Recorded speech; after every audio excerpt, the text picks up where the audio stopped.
Hello and welcome to this edition of ELCAT News. I'm Cameron Sutton.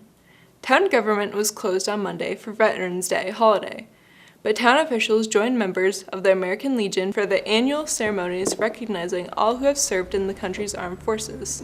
Today we gather to honor our nation's veterans. Since the founding of this great nation, its people have joined its armed forces for a multitude of reasons. But one thing rings true about all of them: sacrifice. Personal sacrifice, professional sacrifice, and sacrifice from their families. Today is a day to give thanks to those brave men and women who have served this country as members of our armed forces, whether they served on active duty, as members of the Guard or Reserve. Together, they all made sacrifices to keep our nation safe and free. It is only right to also thank the families of our service members, who also played their part by supporting and sacrificing for their loved ones who are often far away and for long periods of time. Veterans are all around us in everyday life. They may just look like ordinary people on the outside, but on the inside they are powerful people who have devoted their lives to securing the freedoms of others. Whether they are a family member or a stranger, they have fought for us. They've cared so deeply about our lives, freedoms, and the freedom of the country that they were willing to die for. When I see a veteran and think about all they have done for me, I get an extreme sense of pride for all our armed forces. I'm grateful to live in a country that inspires our heroism. So those children, as far as I'm concerned, have captured the spirit of what a veteran is. And I think it's really good. And I wish everyone, all my brothers and sisters that have served and that are still serving, a very happy Veterans Day, and God bless you all. 5 simple words. Thank you for your service. Thank you for the gift of freedom and the gift of democracy. And I was thinking about the relationships that I've built over the past 12 years and the men and women that serve and getting to know them. And for me, you know, we always say it's not just Veterans Day that we have to thank our veterans, but being able to get to know all these men and women really has been an honor and a privilege for me. And it reminds me every day, whether we're working together, whether I see them at the senior center or wherever, that every day we should be thanking our veterans. God bless America, land that I love. Stand beside her and guide her through the night with the light from above.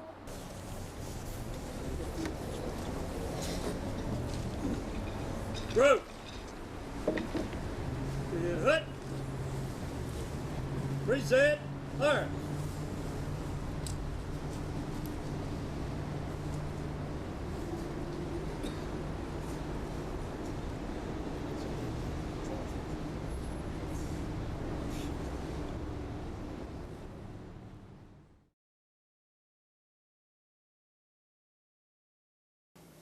On Tuesday, the Board of Assessors met to review information prior to its presentation at the annual tax classification hearing before the Town Council. Offer information to the Town Council. They will determine if there will be a split tax rate or a single tax rate.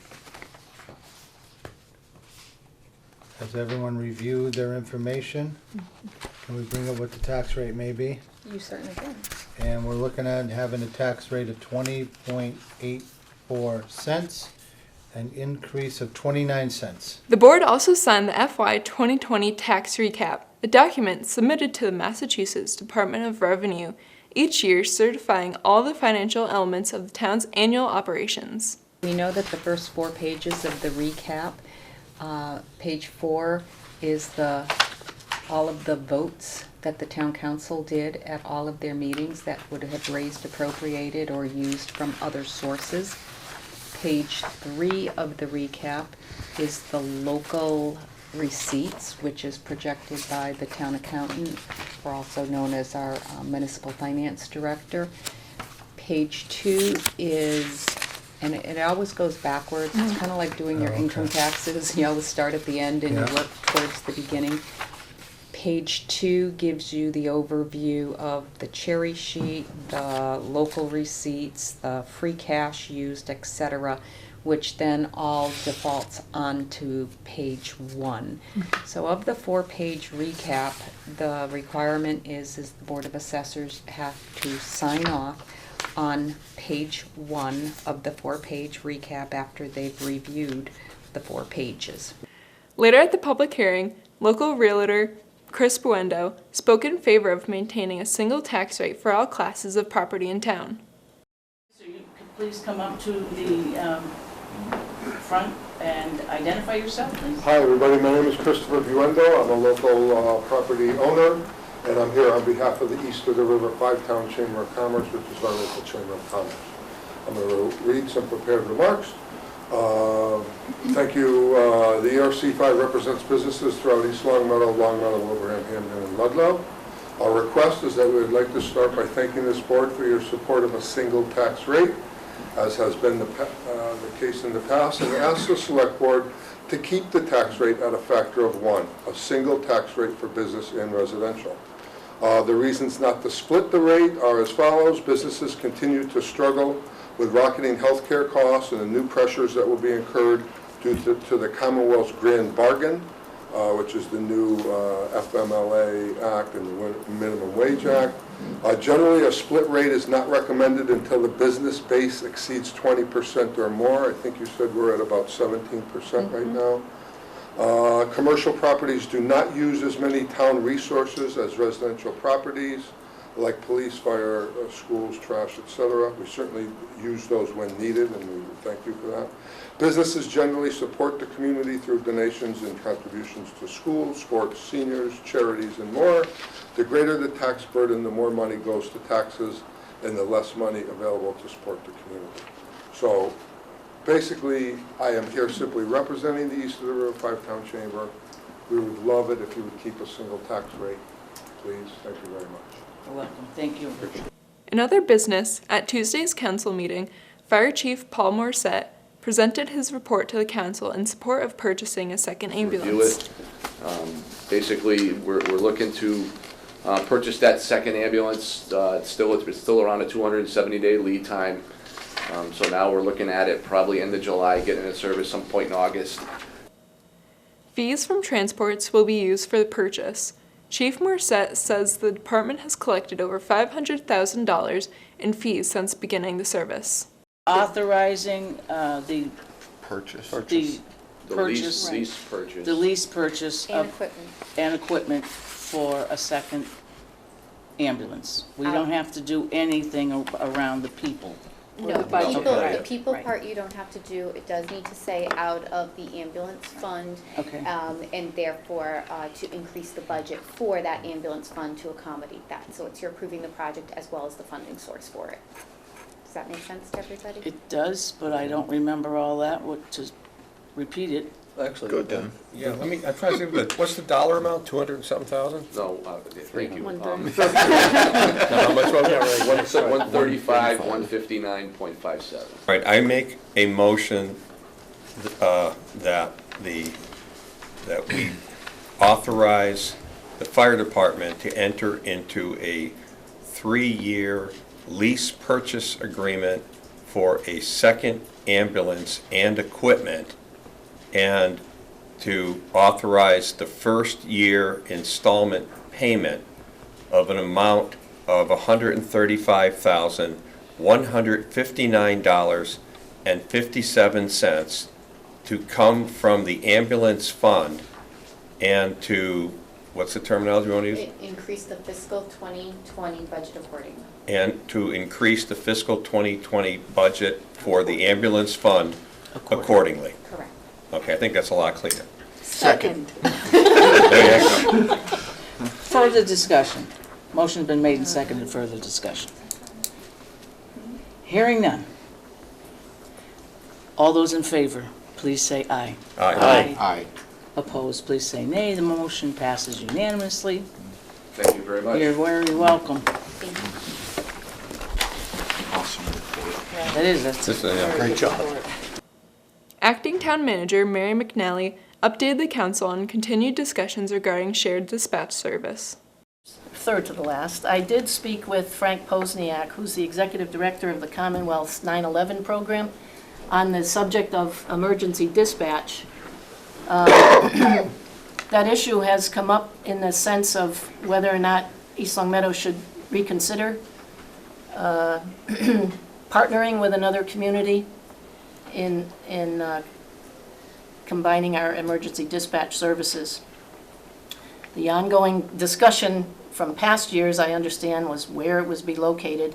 I think the discussion has sort of moved on from that, at least in my view for now. We're more concerned with, does it make sense to even revisit the intermunicipal agreement that was drafted 2 years ago and never executed?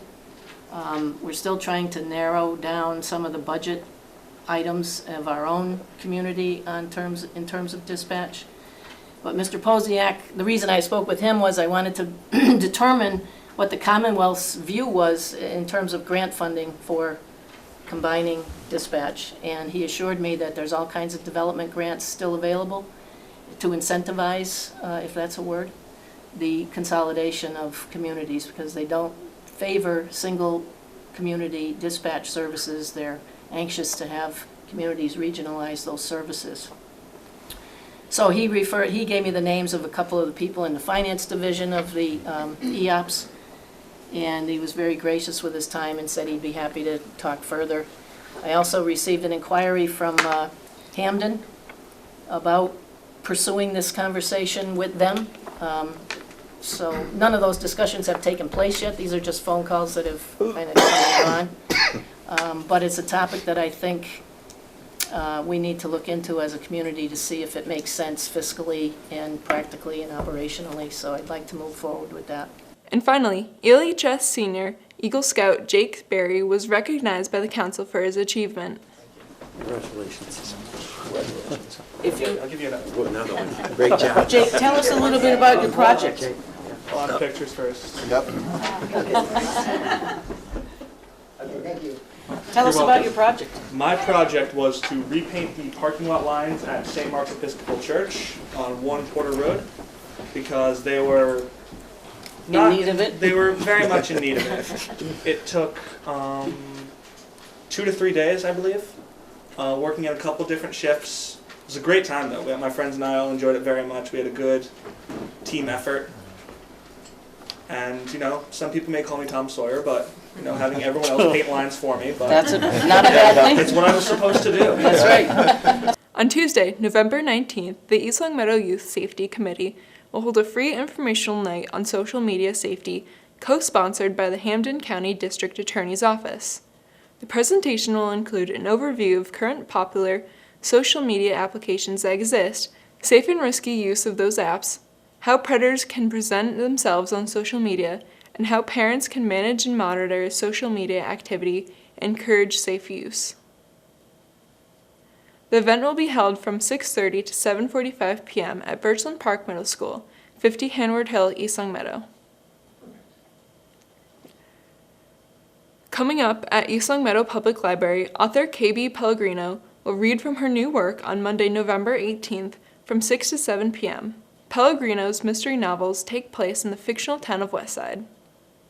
On Friday, November 22nd from 1 to 3 p.m., Friday Flicks presents the film The Art of Racing in the Rain, the story of a race car driver named Denny and his golden retriever Enzo, who learns that the techniques needed on the racetrack can also be used to successfully navigate the journey of life. And a reminder that the Teen Creative Writing Workshop meets the first Saturday of each month, with the next workshop on December 7th from 10 to 1 p.m. Focuses on sci-fi and fantasy fiction.